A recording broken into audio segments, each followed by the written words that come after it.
Well, I'm Mike Wagner. Nice to see you guys. Last session before you get to go off and have fun over at the 49ers Stadium. So we'll wrap up with this one last fireside chat. I'm Mike Wagner. I'm one of the sales directors here at QCT. And today we're going to talk with a couple of people that are customers that have been instrumental in transitioning very quickly to the new technology, our next generation server technology based on Intel's Skylake Purley architecture.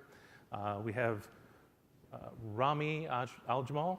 He's the head of hardware engineering and supply chain at Dropbox, and Nitin Rao, who's the VP of infrastructure at Cloudflare.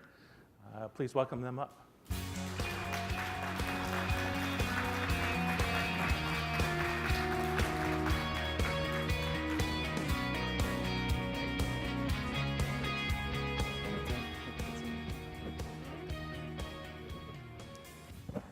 Welcome, guys.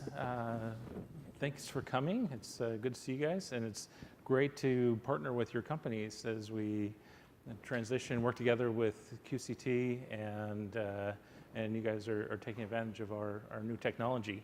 I've got a few questions. I'm kind of curious. I want to kind of get your opinion on just maybe tell everybody a little bit about your business, what you're doing, and some of the challenges you're facing as your business grows in the cloud infrastructure. Sure, I can start. So Dropbox is a very well-known cloud storage platform where we started 10 years ago as a storage solution for consumers and users, mainly for documents, pictures, and videos, flexibility and neutrality between different platforms or different operating systems. But recently we started moving into the business and enterprise and pivoting the business as a SaaS solution instead of just a storage solution. And the reason we did this is the growth and the scale we're at. We have over 500 million users, and we exceeded 650 user petabytes, and we're still growing exponentially. So when you talk about this massive scale in terms of users and data, it creates different challenges for you in terms of the infrastructure and the back end. Like obviously the biggest challenge is hosting the data in the most reliable, fastest, and most performance, and of course the most efficient way.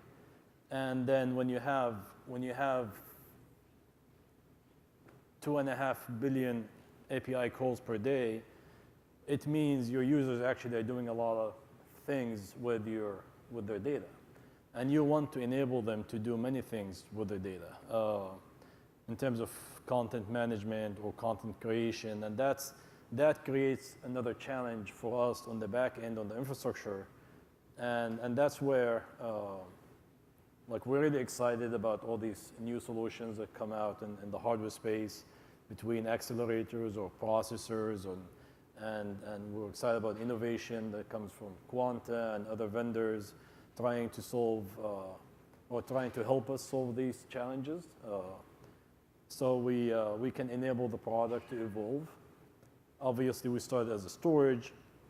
Now we're moving as a SaaS platform, but if you look at the future, the opportunities are huge between like machine learning and AI and search and so on. And our job in infrastructure is to enable the product to be able to scale and offer the best experience for the users. When we started in Amazon, and we relied on Amazon for a long time, the public cloud. And then when we decided to move out and build our own infrastructure exactly 3 years ago, it was a big decision for us. And it was the right decision because we wanted to own that full stack from hardware to software, so we can offer such solutions and features for our users. And this is the time for us to do this. So between product evolution, between hardware technologies and the scale of the infrastructure, we have a lot of work cut for us in the future. And yeah, vendors like and partners like Quanta and others are very, very important for our journey. Great. Nitin, would you like to? I'm a customer of both Quanta and Dropbox. Awesome. Quanta's been great to work with. Let me tell you a little bit about Cloudflare. So Cloudflare sits in front of 10% of all internet web requests. If you open a web browser, 1 in 10 times if you open a frequently visited website or API or mobile app, or you hit an IoT device, we try to keep that traffic safe. We try to keep that traffic fast. We sit in front of about 7 million internet properties or traffic to them, and we add about 20,000 every day. So we'll add about 500 new websites during the course of this conversation. And we really sit as a shield in front of traffic to those internet properties. We stop some of the world's largest DDoS attacks, and we try to keep them safe. As a team, as an infrastructure team supporting the growth of the business, we have a couple challenges. One of the challenges is speed. So where our mandate is to add about 1 new city every week. We currently have Quanta servers in about 120 cities in 60 countries. By next fall, we want to be in 200 cities in 100 countries. We want to make one of the world's largest networks available to anybody with an idea. And so we have to go just relentlessly fast. We have paid customers. We have a free plan. And I think one of the constraints and forcing functions of the free plan is that it just forces you to be incredibly efficient with your costs and with how you design your architecture. And so we sort of live that forcing function every day. Finally, for better or worse, Cloudflare made an architectural decision that every Cloudflare server runs every Cloudflare service. So we do DNS. We're the world's largest authoritative DNS provider. We stop DDoS attacks. We're sort of somewhat reluctantly, we may admit to be a content delivery network. And we do a bunch of other things, and every single server can do every one of those things. So if we see a large DDoS attack, every server acts as a DDoS fighting box. If you need to do something with video streaming, every server can stream video streaming. That architecture has its pluses and minuses, but it sort of forced us to solve more problems through software, and so that's been very, very, very interesting. Great. So next question for both of you is, moving to the newest generation QCT servers, newest generation hardware, how has that helped solve these problems? How has that helped your company? How has it helped the services that you're able to provide? Yeah, it's a really good question. So, like back to us, for us, scale obviously is the biggest challenge, and giving these capabilities for the product to innovate and offer these features to our users in the best reliable, highest performance, and the most efficient way. Obviously, on the back end, on the infrastructure side, we have to evolve, and we have to move fast. So if you look at Dropbox, people think it's storage, and storage is huge in Dropbox, but more than half of what we have is not storage. It's a lot of databases, a lot of compute, and when we talk about search or AI or machine learning or anything that has to do with big data, you're talking about high performance or accelerators too. So being able to be able to move fast and solve complex problems like these and challenges, you need the right team.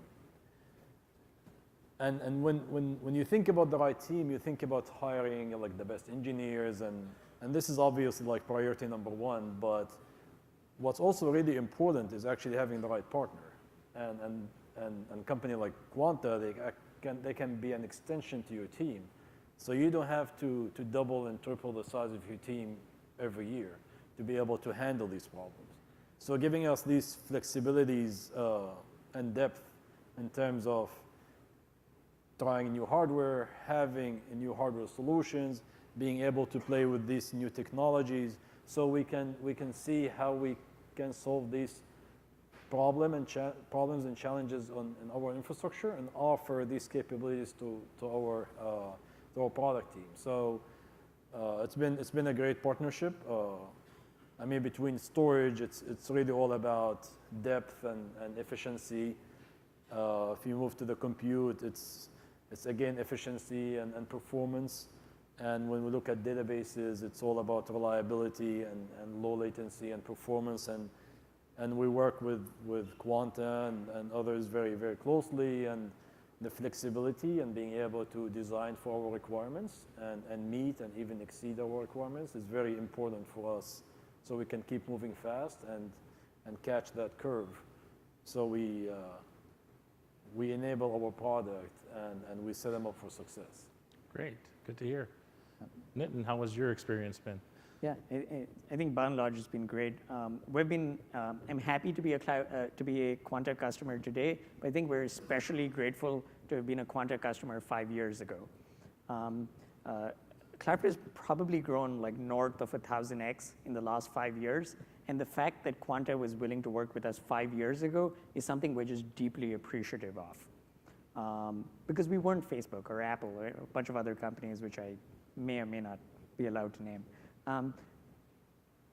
And yet the fact that Quanta worked with us is something that we're just deeply appreciative of. We were buying servers from a certain other company, and short of the decal stamped inside of it, everything was actually made by Quanta. And turns out if you call Quanta and convince them to sort of let you in the club, it was sort of like buying a 2013 car in 2012. What's not to love? And so I think that's been great.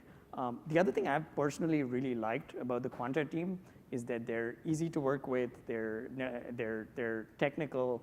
So at a time when other people were sending us like annoying emails saying, "Come to Vegas, like go karting with us," Quanta was always about the substance, and I think that's something we've always liked.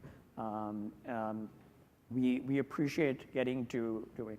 There's this guy, I forget his name. First name's Carl. I think it's like Carl Kerstad. He's an analyst at Deutsche Bank, and he wrote this really interesting 100-page article, which is sort of the Quanta story, if you think about it. If you haven't read it, I encourage you to call your friendly banker and get a copy of it. It's called Under the Hood Inside Cloud Data Centers. And it's essentially a 100-page playbook of how to build Dropbox or AWS. There's like a chapter on SSDs and a chapter on servers, et cetera. And so they sent us this email and somewhat graciously said, "You're following this playbook. You're not one of these companies, but you're following this playbook." And we like patted ourselves on the back and we were just giddy happy about it. That playbook has worked well for us right now. And I think for the next several years, our challenge will be, in some ways, competing against secrets. Google has a team of really smart people who they occasionally let out of the building, building the next generation of data centers. So is Amazon, so is Facebook. And our mandate is essentially to compete with that on behalf of about 7 million internet properties and growing. And we couldn't ask for a better partner than Quanta for that. You guys have been great.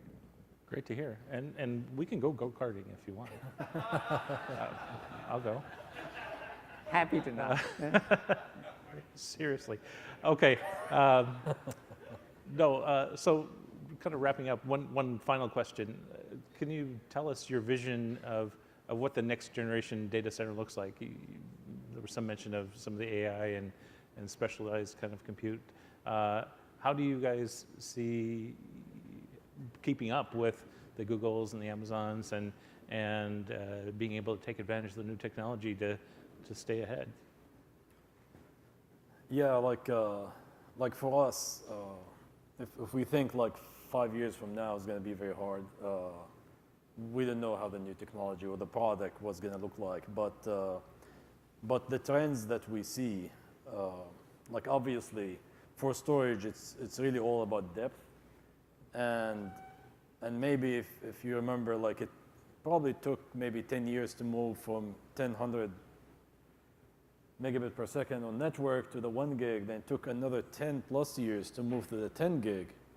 but now we're actually testing 100 gigs. So Much faster now. Yeah. so it's moving faster on the I/O, and on the disks, like 10 plus terabyte became very, very normal. And when you can fit 100 or 102 specifically in a box, you're talking about like amazing capacity or density per rack with the right amount of network you need. So that's the trend for us on storage.